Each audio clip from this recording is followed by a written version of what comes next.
Les saluda la pastora Jenori Bolanos desde nuestra iglesia Restaurados por la Gracia de Dios en Cristo. Y siempre hago este cambio y este arreglo porque no puedo decir la pastora, gramaticalmente se dice la pastora Jenori Bolanos. Estamos aquí llevando el nombre del Señor en alto, restaurando vidas, dando de lo que Dios nos ha dado por gracia y llevando el mensaje que cambie el pensamiento de las almas, de las mentes y de los corazones. Estamos en la 1332 de North Avenue en la ciudad de Bridgeport, en Connecticut. Y al final del mensaje, si tú deseas, ahí estará la información, pero te lo doy de antemano. Puedes llamarnos al 203-216-3801 y de gratis te enviaremos el CD a cualquier parte del mundo. Quiero que en este momento tomes el tiempo para entender las cosas espirituales con el oído espiritual. Y el mensaje que tengo para hoy es frases importantes de Jesucristo. No es que todo lo que Él dijo no es importante. He extraído de los grupos de las palabras que Él utilizó mientras estaba en la tierra para llevar a entender qué es la iglesia hoy en día. ¿Qué es lo que nosotros tenemos que hablar? ¿Cómo debemos de procesar y de proceder en nuestro diario vivir? Lo primero que tenemos que hacer es reconocer que frases es un conjunto de palabras que nos sirven para comunicarnos unos con otros. Si alguien viene a decirme 4 palabras que no están comunicadas, yo quedo también en el aire. Pero si alguien viene a darme una frase con una comunicación, entenderé lo que me está hablando. Pero sabemos también que las frases, dentro de ellas está autoridad, está enojo, está petición, está una orden y utilizamos las frases para dar alegría, para llorar, para expresarnos, para reclamar, para atribuir, para pedir, para tantas cosas. Pero a mí me llama la atención el momento en que el Señor hablaba. Él hablaba de acuerdo al momento y a quién le hablaba. Él le tenía que hablar con autoridad a aquellos falsos, porque sabía lo que había en su corazón. Le hablaba con amor a aquellos que estaban en pecado, porque sabía que habían sido excluidos de la ley de Moisés. Hablaba con ligereza a aquellos que querían hacer trampa.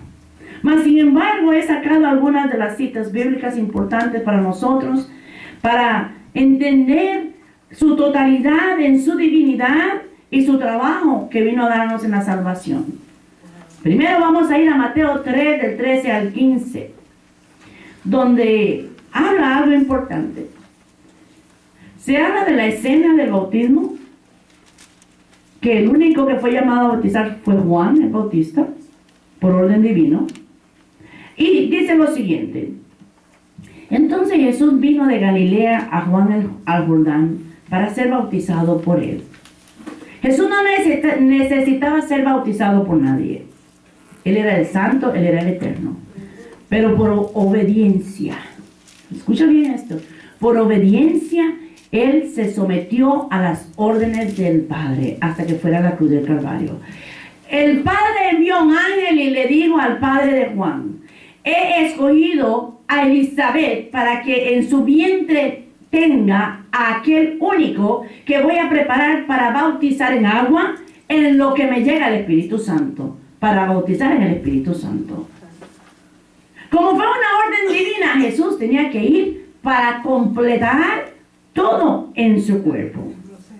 Mas Juan se le oponía, porque Juan decía: ¿cómo yo, si tú eres el total de todo? ¿Cómo yo a ti, si yo necesito que tú lo hagas conmigo? Observa esto importante. Y le dice: yo necesito ser bautizado por ti, ¿y tú vienes a mí? Pero Jesús le respondió: deja ahora. Fíjate bien. En su humildad le dice a Juan: no te preocupes, Juan. Tú reconoces que yo soy mayor que tú, pero en este instante yo soy menor que tú. En este momento. Pero no era porque era Juan como hombre, sino porque en Juan se había dado una orden del cielo a bautizar en agua por arrepentimiento.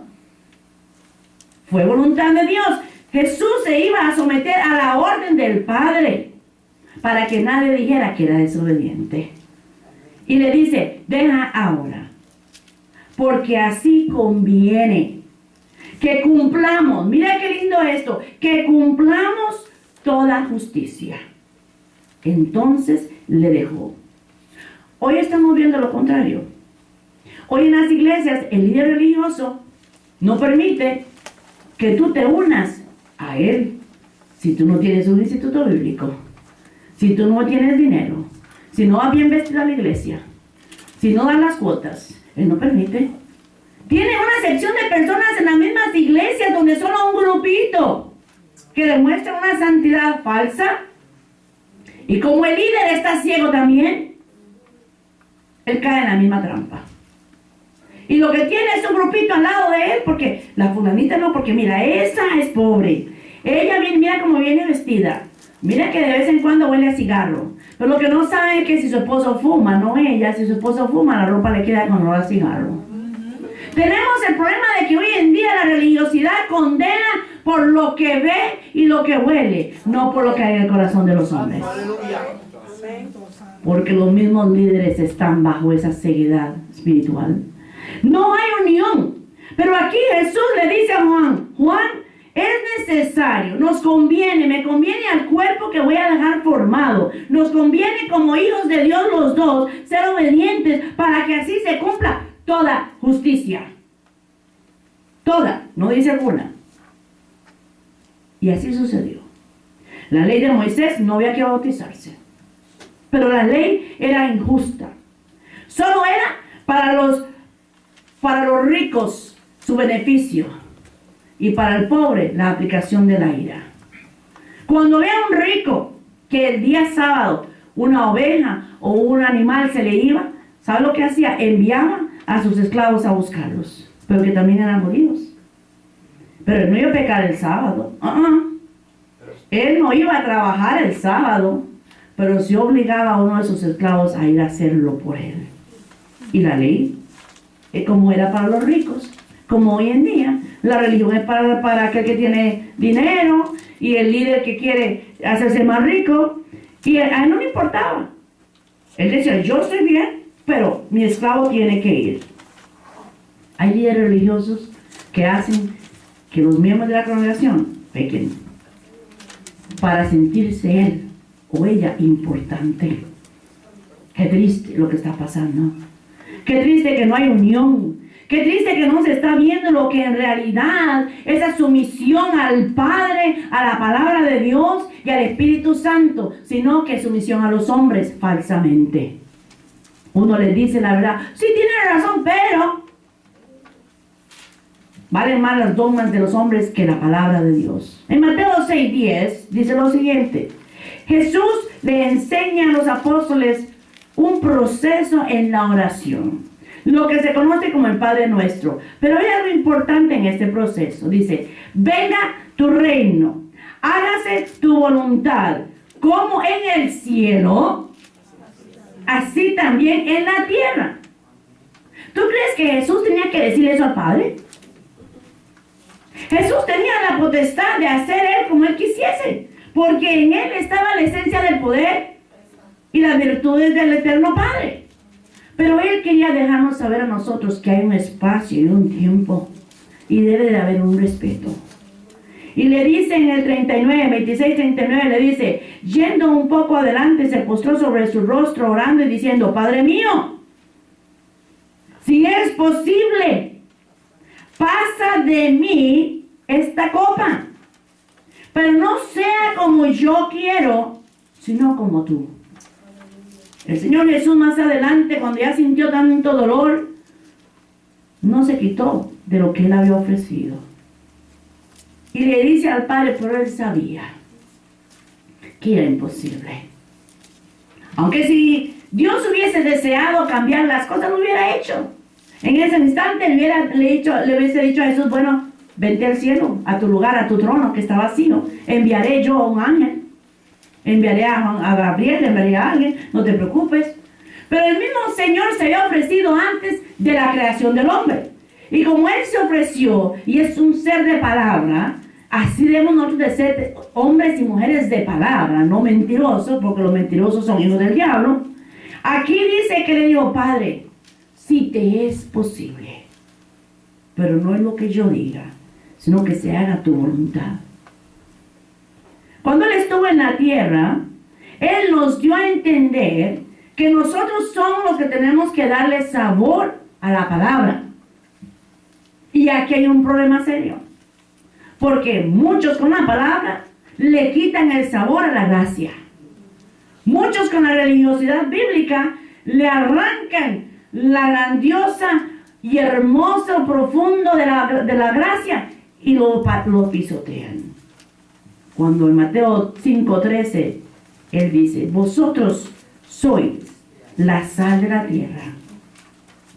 Pero si la sal se desvanece, y eso es lo que pasa en los corazones de los hombres hoy en día, cuando el sabor se va, ¿con qué será salada? No sirve más para nada, sino que para ser echada afuera y hollada por los hombres. Debemos de aprender a funcionar estas buenas como influencias. Lamentablemente se ha perdido hasta eso. La crítica, el chisme, el daño que se hace a las almas. 2 o 3 muy consagradas miran a una que entró pobre y le dicen: uy, esa, verde. Debemos de aprender a utilizar la sal con el sabor que debe de ser. Si la Biblia me dice a mí que yo debo de amar a toda persona, yo no tengo por qué hacer excepción de persona por el traje que ande, ni por lo que quiera aparentarme. Yo tengo que amar la necesidad que hay en el corazón de esa persona. No le puedo dar la espalda. Pero es al revés para muchos. Yo necesito demostrar ese sabor, el sabor exacto de la sal de la palabra. La esencia de Cristo en mí, a aquellos que tienen la comida desabrida. Si no lo hago yo, ¿quién lo va a hacer? Aprender a esto es importante. Pablo le aconsejó a los tesalonicenses en 1 Tesalonicenses 1:8, cuando le dijo: porque partiendo de vosotros ha sido divulgada la palabra del Señor. Y observen esto, no la ley de Moisés. Y hago siempre este énfasis: la palabra del Señor. No solo en Macedonia y Acaya, sino que también en todo lugar. Vuestra fe en Dios se ha ¿qué? Extendido. ¿Sabe por qué? Porque usted vive aquí, entre los caminos del Señor, su vida cambia, su corazón comienza a madurar espiritualmente, su mente comienza a sacar fuera lo que no necesita, su alma comienza a limpiarse, pero su familia en Colombia, en Puerto Rico, donde sea, se va a dar cuenta de lo que usted está haciendo. Y a través de esa extensión, es lo que dice aquí que se cumple, y se extiende la fe por todo sitio en Dios. Se ha extendido, dijo Pablo, de modo que nosotros no tenemos necesidad de hablar nada. Yo no tendría necesidad de hablar la verdad si hubiese sido creada en una iglesia de verdad. No tenía necesidad de estar preocupándome por enseñar la gracia de Dios si en las iglesias religiosas estuviera enseñando la gracia de Dios. Si hubiesen sido de gracia, no existiera tanta iglesia como hay por ahí ahora. Se forma una iglesia porque el hermano o la hermana tuvo un problema con el pastor y se fue, no quiso disciplina. Allá llamó a un grupo, limpió la iglesia, se llevó un grupo, abrieron una iglesia por aquí, y allá resulta que otros 2 o 3 le hicieron lo mismo que él hizo. Porque como en la vida es una mesa redonda, todo lo que tú haces hoy te lo harás mañana. Y no piensan: oh, sí, mucha emoción, sí, yo soy pastor. Pero al poco tiempo te lo van a hacer a ti. La traición sigue extendiéndose, pero también la bendición. Si usted bajo obediencia se sujeta a las cosas divinas y busca la gracia, usted va a ser fiel a Dios y no se le va a hacer imposible serle fiel a la congregación donde se predique gracia. Nos deja también saber que sí, como luz, en este mundo que hay una gran necesidad, Él se entregó en el sacrificio de amor para nosotros. Ahora, ¿qué hacemos nosotros? Dejamos que la lámpara esté sucia, que el cristal se ponga negro. Los que fuimos criados con lámparas, todos los días había que limpiarla, subirle la mecha para volver a encenderla, asegurarse de que el taquecito tuviese aceite. Romanos 5, del 17 al 18 dice, pues si por la transgresión de un solo reinó la muerte, mucho más reinarán en vida por uno solo, Jesucristo, no por mí. Yo a nadie voy a salvar. Hay gente que no se atreve a ir a ninguna iglesia porque el pastor me prohíbe. Y le digo siempre esto, su pastor no es su esposo. Sométese a Dios primero. Y no apoye el pecado en la iglesia. Porque dice que la ira de Dios va a caer sobre la persona que peque sobre usted por quedarse callado. Y mucha gente se entiende, oh no, pero es que si me voy de la iglesia, mi pastor, y le interesa más lo que un hombre le diga o le haga, que lo que Dios le está hablando hace rato. Que la bendición que Dios quiere darle. Que el título que Dios quiere darle, le interesa más a los hombres. Y dicen, mucho más reinarán en vida por uno solo, Jesucristo. Los que reciben la abundancia. Observe bien esto, la abundancia, porque Dios no es mezquino. Si algo entiendo y sé de Dios es que Él da en abundancia. Cumple su promesa. Dice, a los que reciben la abundancia de la gracia y del don de la justicia. A los que reciben a Jesucristo como Salvador personal y todas las virtudes que Él tiene para nosotros. Ahí entonces nos damos cuenta que Jesucristo nos ha traído a reinar con Él en uno solo. Amén. Y aprendemos su verdad y su justicia. Por falta de conocimiento perece mi pueblo, le dijo Jehová al profeta menor antes del túnel del silencio. 2500 años después, todavía estamos con este proceso. Por falta de conocimiento perece el pueblo. En el 5:18 dice, así que como por la transgresión de uno vino la condenación a todos los hombres, de la misma manera, por la justicia de uno vino a todos los hombres la justificación de vida.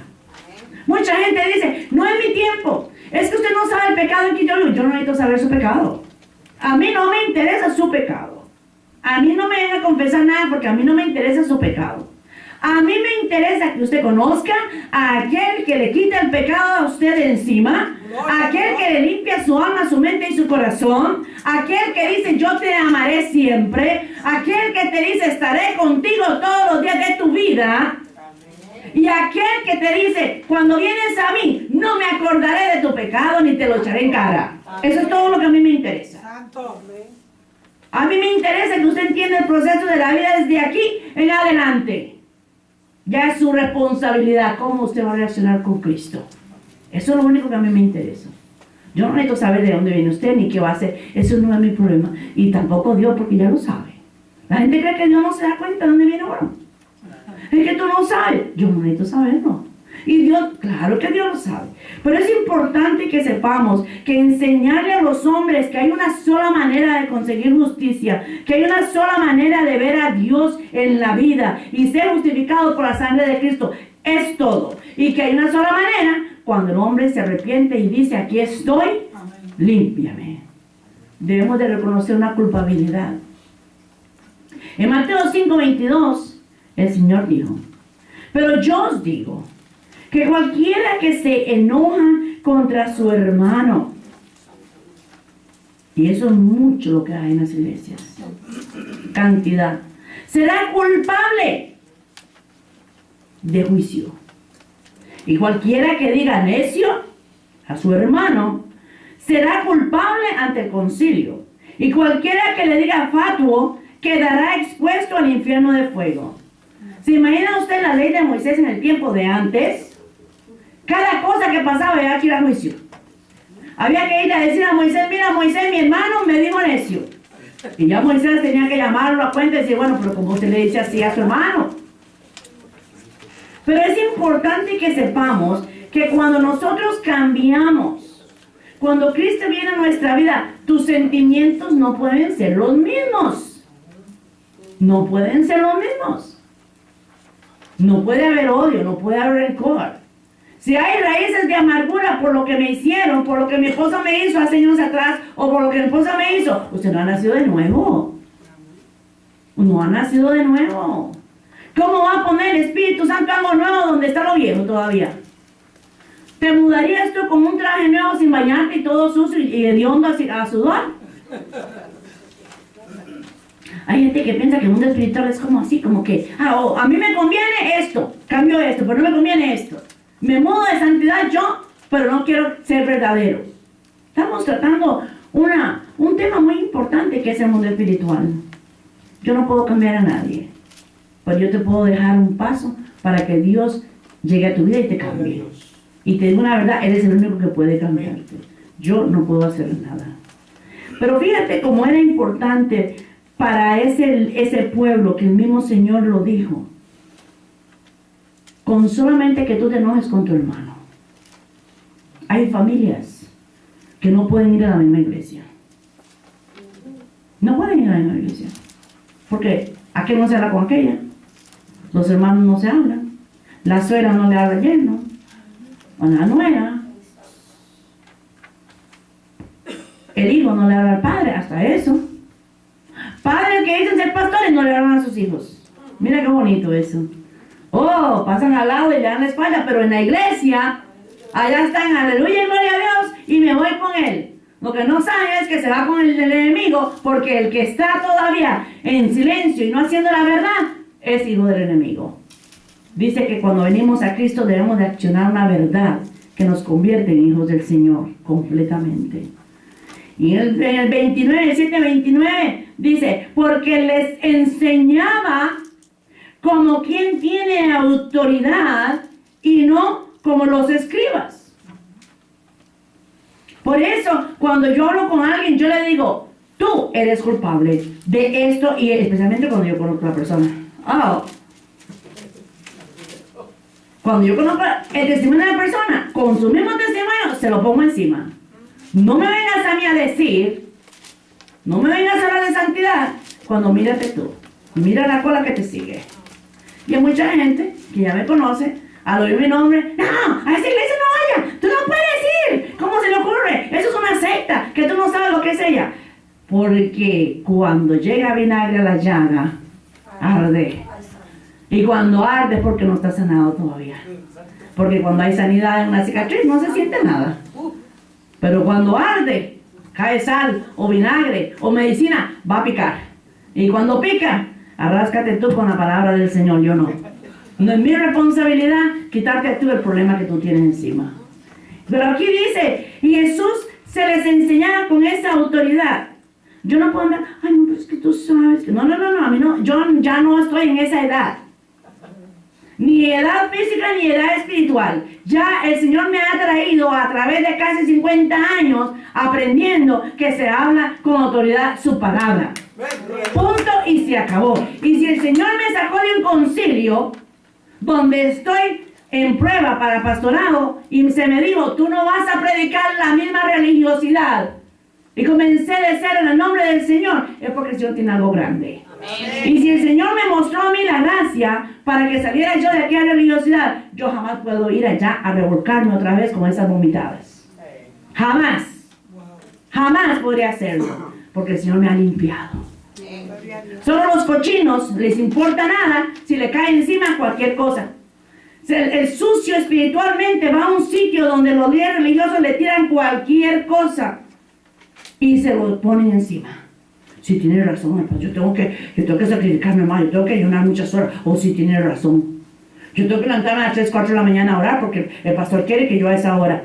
Quizás usted es una madre que tiene 2 y 3 hijos, que tiene que trabajar, que tiene que cocinar, que tiene que atender a los niños que están enfermos, y el pastor le dice a usted que se tiene que levantar a esa hora. Hágame el favor. Usted entienda que eso es una vomitada espiritual, dirían así públicamente. ¿Por qué? Porque es Él el que quiere sentir su autoridad sobre usted. No es el Espíritu Santo. Porque el Espíritu Santo sabe cuando usted tiene el tiempo. Porque Él sabe que usted tiene hijos que atender, que tiene esposo, que tiene un hogar, pero que necesita tiempo para Dios. No es que se va a estar de baba, voy a ver cuándo. No, tiene que sacar el tiempo. Además, cuando ya venimos a los caminos del Señor, estamos 24/7 ante la presencia de Dios. Amén. Usted no necesita un reloj de 5 o 10 minutos, ni una hora, ni a tal hora para orar. Usted maneja orando. Usted se baña orando. Usted come orando. Usted habla orando. Usted camina orando. Usted escucha música orando. Porque su interior está conectado con el Señor. Gracias, Padre. Gracias, Señor. Y si vas caminando y se topa a alguien que necesita tu palabra, el Señor te va a dar a ti la palabra correcta porque tú estás en comunicación con Dios. El poder de la palabra se lleva no por los actos de los hombres, sino por la fe en Cristo. Y así nos dice el Señor, Él predicaba con autoridad.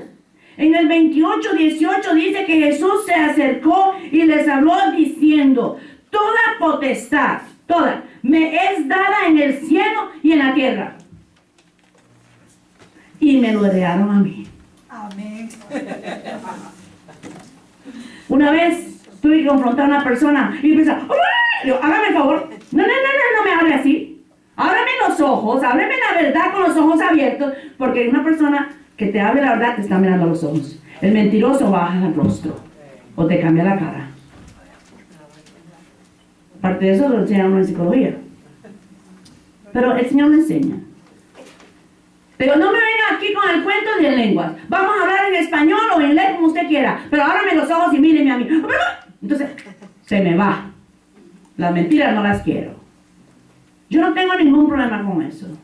No soy perfecta ni soy santa. Gloria a Dios por eso. Porque todos los días tengo que pedirle al Espíritu Santo que me cambie.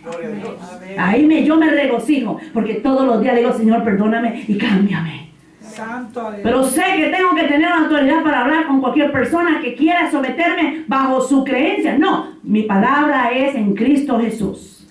Y si yo te voy a enseñar es con la Biblia, no me traiga libros. No me traiga cuentos comidos por allá. Me va a traer la Biblia. Y le decía a esta persona, si a mí alguien me dice, yo le puedo comprobar a usted que Jesús hizo una santa cena, que me lo lea en la Biblia. Y le dije, léemelo tú. Dice, no, o entonces. Cuando yo hablo con alguien de temas principales como cristianos, lo primero que le digo es, ¿está en la Biblia? Oh, no, pero que está en la Biblia. No, pero que el pastor me dijo, está en la Biblia. Si no está en la Biblia, hermano, lo siento mucho. Vete por allá con las mentiras, pero conmigo no va. El Señor habló con toda autoridad de las cosas del cielo y de las cosas en la tierra. Y me dijo, si tú me vienes a mí, yo te dejo esa herencia de poder sobre ti. Amén.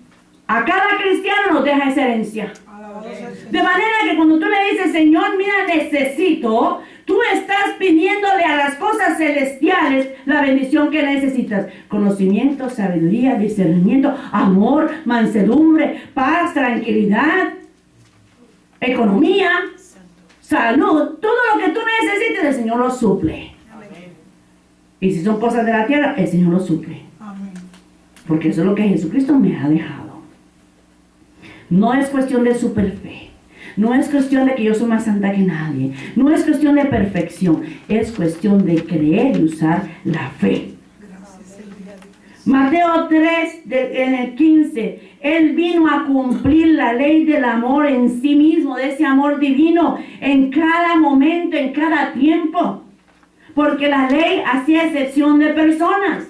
¿Sabe usted que en la ley el que estaba enfermo no podía entrar a la sinagoga? En la ley las sinagogas no era una clínica espiritual. En la ley los enfermos tenían que salirse de la comunidad. Y especialmente los leprosos. Había que botarlos afuera de las ciudades grandes. Jerusalén tenía murallas y los que estaban leprosos estaban allá abajo, fuera de las murallas, para que no contaminaran a los santos de la sinagoga. Y como Cristo vino a buscarlos a ellos, yo entiendo que a mí no me contamina nada tampoco. ¿Ah? Porque Cristo dijo, no, ¿para qué yo voy a estar si estos escribas y fariseos ahí en la sinagoga se creen santos? Pues no me necesitan. Yo soy el doctor, yo soy el médico espiritual, yo vengo a dar vida, yo voy a ir a buscar a los muertos, voy a darle vida a los muertos, voy a ir a sanar a aquellos que necesitan. ¿Para qué me voy a meter a las sinagogas? Él venía a lo suyo. El negocio del Padre era traer salvación a las vidas perdidas. El amor a aquellos que votaban. Y Él dice, yo te recojo. El amor a aquellos que eran ignorantes ante los ojos de los hombres. Y le dice, yo a ti te voy a hacer conocimiento pleno para burla de ellos. Santo. Y en Mateo 3:15, Jesús le respondió, deja ahora, porque así conviene que cumplamos toda justicia. cuando le habló a Juan, refiriéndose a que era necesario, y lo repito, es necesario que entendamos. De manera que en Hechos 17, el 26 al 30, observa lo que pasa. Y de una sangre ha hecho todo el linaje de los hombres, para que habiten sobre toda la faz de la tierra. Y les ha prefijado